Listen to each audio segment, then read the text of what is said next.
Hello, in this video, we are going to look at an application for sequences.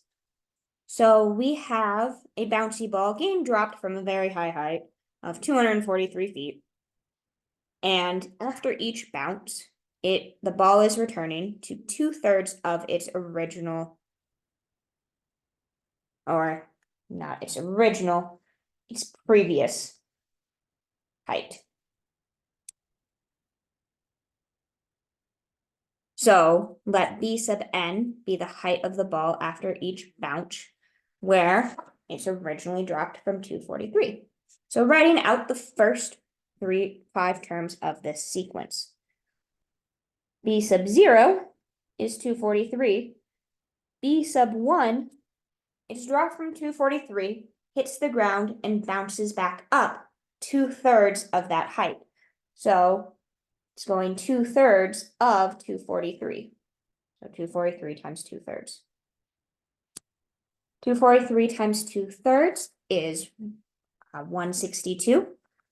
So after the first bounce, it returns to a height of 162. Then on the second bounce, it's falling down from 162, hits the ground, and bounces up to 2/3 of that. So 162 times 2/3. 162 times 2/3 is 108. B sub 3, catching on to this pattern, falling from 108, hits the ground, bounces up 2/3 of the height. 108 times 2/3, just 72 feet. It bounces back up.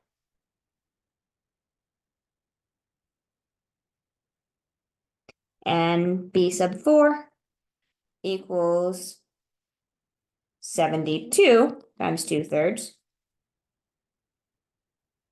which is 48. And writing out the first 5 terms, we're given B sub 0. So 5 terms after that to cover everything will be 48 times 2/3. So after the 5th bounce, it returns to a height of 32 feet. Very bouncy ball.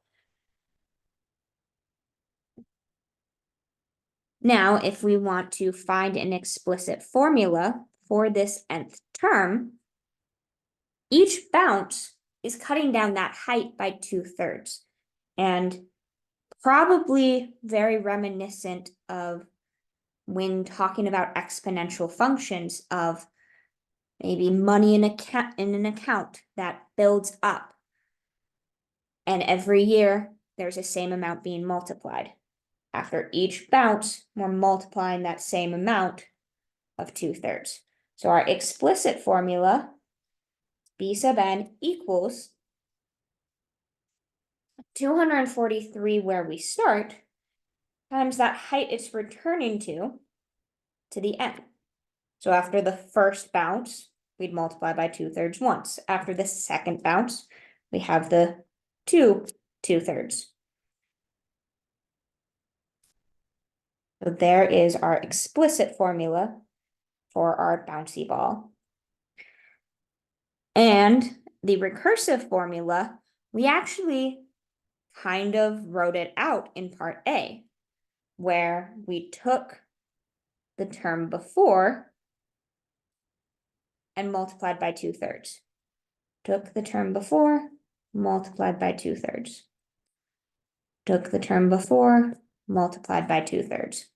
So the recursive, where we take the term before, is B sub n equals that previous term, B sub n minus 1,